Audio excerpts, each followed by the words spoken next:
Good afternoon. My name is Mike Carney, and it's my pleasure to interview with you this afternoon Mr. Don Bahnfleth, past president of the ASHRAE organization and currently president of ZBA Engineers and Architects Incorporated in Cincinnati, Ohio. And we're conducting this interview as part of our ASHRAE's Leadership Recall program. And Don and I, we've known one another for a while, since Nashville, Tennessee. And you count your start in the ASHRAE organization chairs, if you will, really with an association with Hugh McMillan? Yes, I was on the board of directors at the time. It actually started in probably a little earlier in 71, but in 75 there was a group called the President-Elect Advisory Committee, and Hugh was just in that stage of becoming president, and we met in Houston with him, and got to know him very well at that point in time, and that initiated a lot of activity that then I guess must have led to where I am today. Okay. Among them, at that one particular meeting, we began to develop the council structure, which is now the administrative structure, if you will, of the volunteers in the society. We recognized that the board was becoming terribly overburdened, and that we needed to involve more of the volunteers in the management of the various activities, of which, of course, the society at that point was about a $10 million business, and it's tough for volunteers to really manage that. So the council structure, which gave us leadership in technology, publishing, administration, membership, and of course the Regents Council, which is a part of that, was very important, and that came out of that particular meeting. He was an interesting guy. You know, if you don't know him, he was an action-oriented person, and the typical, one morning I got a call sitting in my office. He was in the phone booth in the airport in Houston on his way to Washington to meet with DOE, the Department of Energy. And he said, "Don, we've got this opportunity to do something for the Department of Energy." He said, "Would you chair it?" And I said, "Well, tell me what it is." Well, at that time, President Carter had imposed the Emergency Building Temperature Restriction Act. And Hugh had committed to doing about a $350,000 training program for the Department of Energy. And I said, "Well, I guess I could probably handle it. What's the deal?" He said, "Well, we got 2 weeks to put the material together."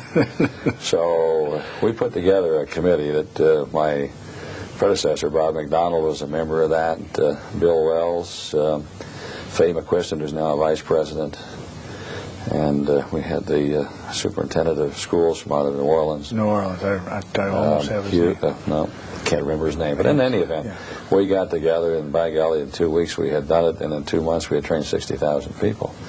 And to me, that made the difference between a dismal failure of the EBTR Act and total success.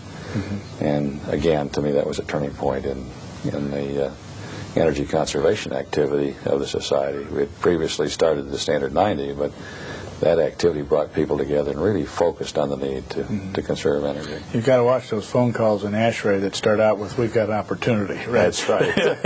Every opportunity is a challenge, or every challenge is an opportunity. That's right. He was a great guy to work for, and he was a mentor, I suppose, overall, as we went along. How did you put you had a small committee, and they were in different parts of the country.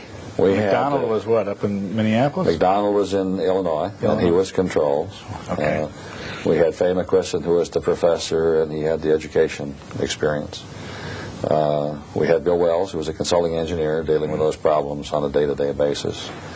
And then we had the fellow from New Orleans, who was the school facilities engineer, who represented the owner. And that gave us the balance that ASHRAE has. Because that's what's made the society great. It is not a single discipline organization. It has people who design systems. It has people who build them. It has people who operate and maintain them. It has teachers who teach about them. And it has manufacturers who sell them, design them, and research them.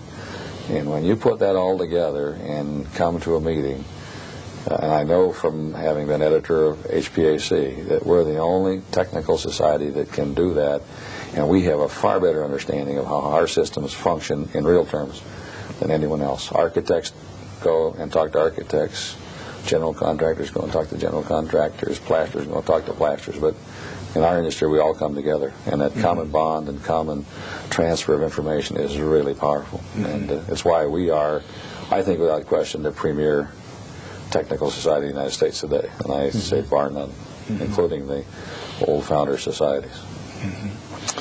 So you after working with Hugh and at that level, then you began to get into the chairs and work toward. Yeah, 75 was the board, and then around 1980, we wound up as treasurer of the society. That, of course, was then the first real step into the chair. First chair, yeah. And what kind of job is that treasurer? Just well, it's obviously a very interesting one. You're the volunteer who is responsible for the $10 million business. Fortunately, we have an excellent controller in Walt Glasser. But in my case, it was a fantastic job because Bob McDonald turned it over and he said, we got a $600,000 deficit. We need to do something. And we did. We started into a very powerful program of cost reduction, examined everything we were doing in detail, which is what you have to do. And out of that came a lot of activity as we moved along and through the chairs and onto the presidency that wasn't exclusive to my activity, but out of that came a lot of activity I think has put together a very strong base for the society today. And you might, I don't know if you'd like to hear some of those. Yeah, I'd like to hear some of those, but just definitely from that deficit, the society's finances have turned around to a positive thing. Very much so. Very real so. It was a very real surprise. It was a blindsiding kind of deficit because we had met at the annual meeting, and it looked as if we were probably going to have a surplus, and somewhere $600,000 worth of invoices appeared. And it turned out that there were a lot of things going on that could be improved, and they were. Out of that came, we discovered, for example, that the society had been subsidizing advertising in the handbook. And if you recognize that the handbook is a once-a-year thing, the advertising died the day it was published anyway because it was obsolete. And that led to removing that advertising from the handbook, which I think has been very positive. It really served no purpose. We had put a directory into the handbook, a directory of product, and there are several of those in the field, done much better than we were doing them. We pulled that out, so that's not wasn't a cost any longer. And then we began to look at all of the ways we communicate with members, and interestingly enough, out of that came Insights. It wasn't called that. It was a newspaper that would let us do membership communication and free the magazine, the journal, which was carrying so much institutional material that advertisers didn't see it as a very interesting magazine. And we were able to pull all of that out eventually. And it is now, I think, it's one of the top magazines in the country. At the time we started, it needed help. Now, I had some special insights, having been an editor of a magazine for 13 years, that I think helped that, and I could work with the staff, and we improved it. So I think out of that came a very strong journal. We have Insights. There's discussion today of something called a research bulletin. That was a part of that. Emil Freeberg, who was recognized here, as you may know, was the fellow on the Publishing Council at the time I was chairman of it that put that together. Because as treasurer, you were also chairman of the Publishing Council, which was strictly a business venture. I see. At that time. So. Well, the Publishing Council, I'm just getting into that activity, and they've got some zeros and commas after those numbers now. Oh, yes. At that time, everything that we did, we lost money in the publishing. Now, our fundamental objective was to disseminate information, and therefore we had an obligation to do that. But the charter didn't say we had to do it at a loss, nor does IRS, because even though you're a nonprofit, you don't have to be losing money. Yeah. And what led to the zeros, you see, was the strategic plan. that followed, and Bob McDonald had me as chairman of the committee that put the strategic plan together. And in that work, we began to look at how we could turn that publishing venture from a loss to at least self-funding. And in that time, we developed the objectives, which were later put together by people on the Publishing Council. And we began to do things that we should have been doing. Marketing. We hadn't really marketed our publications. We were like the guy that built the Great Mousetrap, hoped somebody would come buy them, and son of a gun, they didn't. And so that came out of it. And we also began to press for increased research contributions. And you heard today they're up to $1.25 million. At the time we started that activity, it was about $600,000. And we began to put pressure on that growth. So those were exciting times in the strategic plan. I bet they were. That strategic plan, and just putting the first things down on a strategic plan would be a very challenging thing. Involved a lot of people. It involved a lot of the past presidents. It involved the society staff. It involved a lot of grassroots members. And the first effort was really a very, very substantial effort that finally was boiled down to the first plan. And it really, I was amazed because it was completed in Bob McDonald's term, and Bob preceded me, and was began implementation in my first term. And I could not believe the excitement that created among the volunteers. If you had asked me beforehand would that have happened, I would have said no. I've never seen people turn to and implement things the way that was done. And that's why the publishing venture became profitable. The research effort grew. Our activity in government affairs grew. And you'd have to trace that back to that plan and its impact on the people. Was involvement in government affairs one of the line items on that strategic plan? Yeah, it was to broaden our outreach into areas that our technology could serve. And, we had been a very introspective kind of technical engineering operation. For years we had some outside PR, which was pretty institutional, and it was trying to reach down to the consumer, and we are not a consumer organization. But in between, there are a lot of people need to know. Government needed to know, and of course the EBTR thing was kind of the beginning of that. But by that time, we were really recognized by congressional committees, by EPA, by DOE. In fact, DOE has been very, very close to us since the EBTR thing, and we've been a very important force, I think, in helping them develop programs and providing really the technical basis to do things that need to be done in conservation. Has DOE been a contributor in ways to our research and development efforts?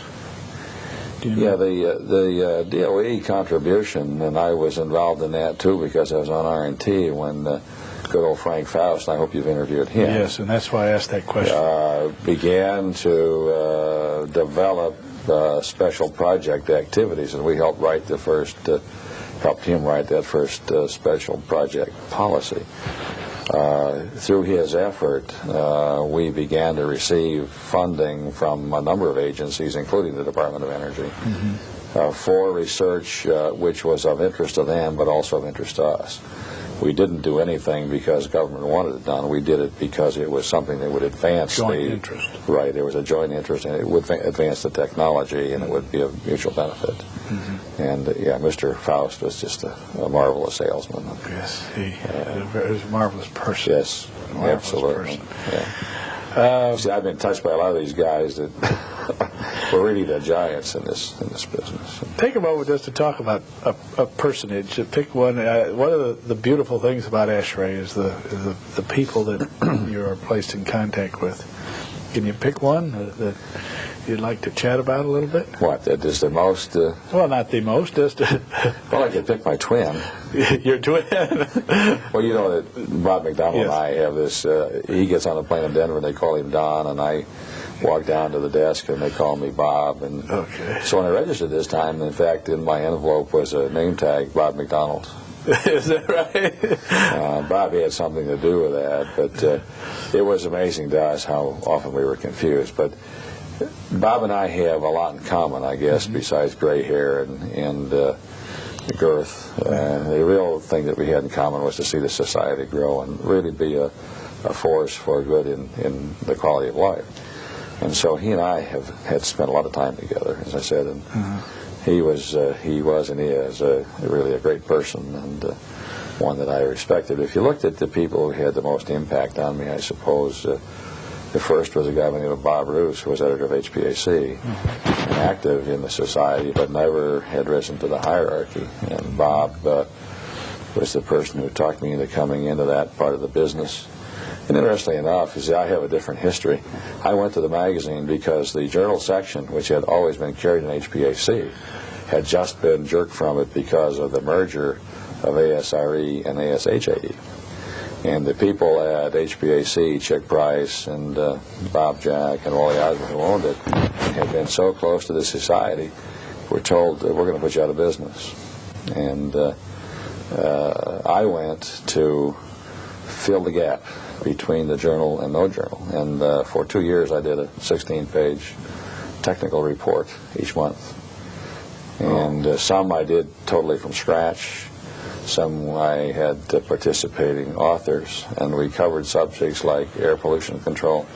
We did 3 on that. They were used in Congress for testimony because they were the first time that they were put into a form that even congressmen could understand. And then we got into water pollution control and tied those two together. And so we did a lot of interesting things to offset that. Now, the magazine, however, had been very close. So I was at ASHRAE. I had the good pleasure, of course, of being here and being able to work with it. And we never forgot that on our side of the fence that ASHRAE was very important.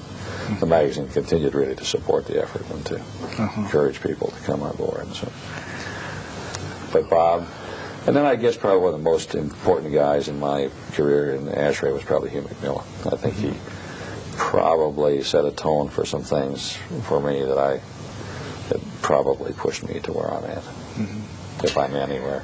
Yeah, George Millard. George Millard. And, he was an excellent engineer, and as we said in our little conversation, bright, and a real contributor to what we were doing in that EBTR, because he brought the practical side of solid practical. Absolutely. I mean, everything he was. I think he was responsible for hundreds of buildings, as I recall. Yes, it was not a small job that he had in New Orleans. No, and he was into the details of that work. Yes, he was. Very tight. So when this energy thing came along, I'm intrigued that's where you had him in this energy building temperature restriction. Yeah, you got to credit Hugh with some of that, because Hugh has put the balance together. Okay.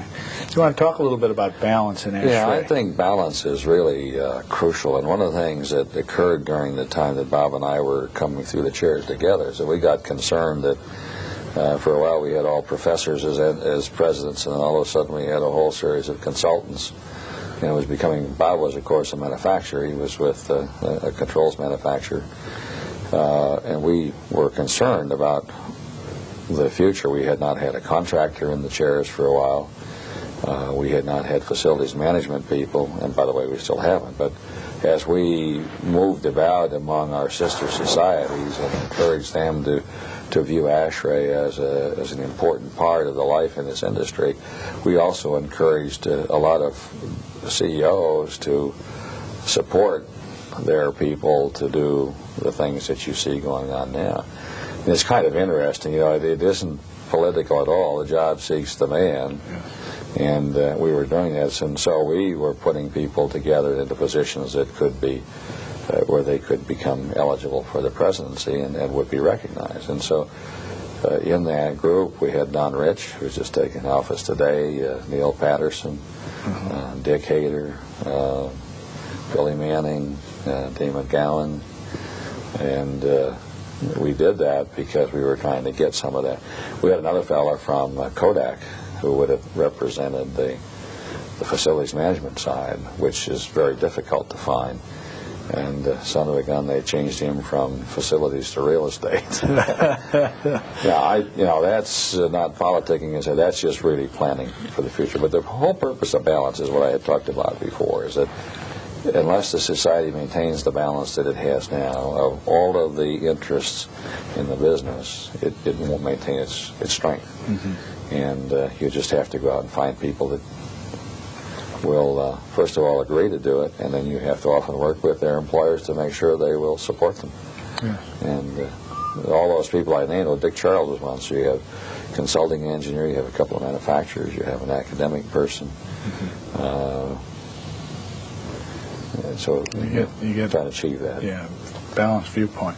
Let's talk a little bit about your presidency and your theme of committed to serve, and yes, chat a little bit about coming up with a theme. That was sort of new in those days, wasn't it? A theme to the presidency? Well, there had been, I guess, probably the last the 3 or 4 years ahead of me, maybe 4 or 5. I'm not sure how many. There were people adopting themes. In fact, you're going to be talking to Maury Backer before too long, and he had a theme, and now I'm going to tell you that all of a sudden it left this head of mine, but it came out of a song, for example, and he'll tell you what that is. But I felt that one of the things that ASHRAE has in its volunteers is a commitment just beyond belief, and I felt it ought to be recognized, and it ought to be recognized because of what we were doing, not for ourselves, but for society.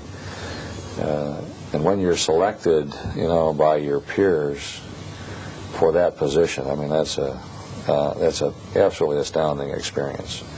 You for example, your last half of my president-elect year and the first half of the presidency, I spent 120 working days and 22 weekends away from home, and did that with pleasure. I'd never do it again, probably, but it tells you something about, and I don't think I'm unique. I think that job has been growing, but you do it because of the confidence that's been put into you by your peers, and it is a growing experience. As Damon Gallen has said, participation leads to professional growth. There's just no way to measure what happens to you, but we saw cultural changes almost daily, because as we flew around the country, even as you fly, well, for example, we went to Montreal for dinner.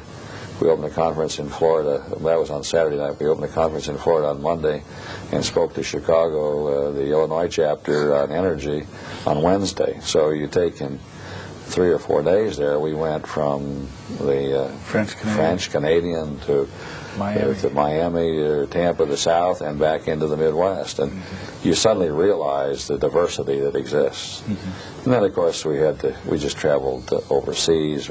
All of those experiences were just magnificent, and what made them so are the people. There's a personality that seems to be attracted to this industry, that has a high level of commitment to serve, and you find that out when you begin to speak about what do they do at home. Most of them are involved in their church, they're involved in the community, they're involved in their schools, and you just find that they seem to gravitate towards this business, and they're very, very similar.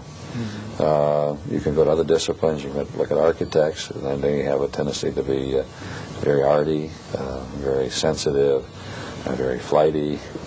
And our people are, on the other hand, as I say, very committed to do the things that we do, and do it voluntarily. So that was a great experience, and I think the theme fit. Now, we had a lot of issues.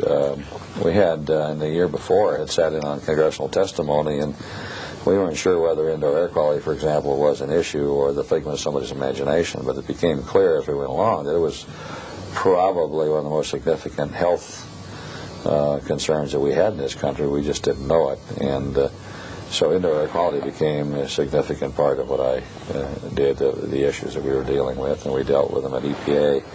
And we dealt with other societies who had an interest, and then, of course, our own people. We were pressing to get Standard 62 released, and as you know, it took several years. We were also concerned about energy and energy conservation. We were backsliding into this. Energy doesn't really matter. It's so plentiful. We don't have to conserve it. And we were pressing to get Standard 90.1 finished. I believe that in 1986, because the Department of Energy had been commissioned by the Congress to do a standard for government buildings, and they wanted to use Standard 90.1, and we agreed to get that daggone thing cranked out. And if We didn't make it, but within another year, we had a draft that was good enough, and that's what they used. And if you go look at the energy standard that applies to government buildings, it is essentially standard 90.1. So indoor air quality, energy. The CFC issue was kind of there, but it was really kind of hidden. Hadn't come up yet. It wasn't really significant. The other one two others that I was concerned about. One was globalization. I felt that our industry had the opportunity to do what the automobile industry did, and I didn't want to see that happen. And you could tell that we were beginning to globalize in '85. That's 6 years ago. But it was taking place. And then with the opportunity to travel into Singapore, Malaysia, Hong Kong, Dubai, some of Europe, it became clear that it was going to happen whether we liked it or not, and we had better be ready for it. And if you, particularly the people in over in Malaysia and that part of the world, they are hungry for the things that we have, and they are going to work for it. A message to our people is that you need to recognize that we didn't get here because we sat down and hoped somebody's going to do something. It's because we were doers. And so we tried to convey some of that. And the other was the fact that the human resource for our industry was very limited, and it was going to be even more so. That was before the demographics tell you that 1 in 4 in the year 2000 will be white males, and the remainder will be blacks, women, and other minorities. I asked, for example, for a list of the women in ASHRAE. I was trying to desperately to put together a program that would attract women to the business. I'd interviewed in the regional conferences, the CRCs. I'd interviewed a lot of young people, a lot of young women. I said, how should I go about it? And it was, don't have an ASHRAE, women in ASHRAE thing. We don't want any. We're just like everybody else. We're engineers. But so we tried to develop programs in which they would have someone that they could follow. We got a professor out of Illinois Institute of Technology, a gal who had worked in refrigeration. We tried to use her as a role model. But when I got this list from ASHRAE, there were 500 names out of almost 50,000, and one of them was my partner because his name is Francis. And what that tells you is that we were following the letter of the law. You can't ask, are you a boy or girl, or are you black or white or Hispanic or whatever, because that's illegal. However, you're supposed to report it. So some things have changed since then. But I also found that there weren't many minorities. There are very, very few. I could find very few in the chapters, and I think if you look out today at one of our meetings, you'll find that there are very, very few minorities represented. And this society needs to recognize that and really get proactive. I've tried some things on my own, working with black colleges and things, but I think as a society we need to recognize it. And we're trying to get that message across. And we have some gals. I think the ones that we got into key positions in committees are going to be the ones that become the first female presidents. The plenary speaker at this meeting made a point about getting to the mind of the young black person or the female before certain stages of life. And I believe she said you have to get to the black person before they're in the 3rd grade, and to the female before she's in the 6th grade. And we're dealing with the thought on our little historical committee about a museum. Should there be? Could there be? If there was, what would it be? And I talked to someone about museums per se, and he said that one of the driving forces for the contributors to scientific centers was the knowledge that you've got to get to that young mind before they're in 7th grade. Otherwise, all these pressures to, you don't want to be a techie, you don't want to be an engineer, you don't want to be an egghead, begin to weigh down on them, and we lose that young mind to our profession. So I think that your theme and your focus there is very interesting, and we got to realize that's got to go to the young mind. We've got to address that young mind with these efforts.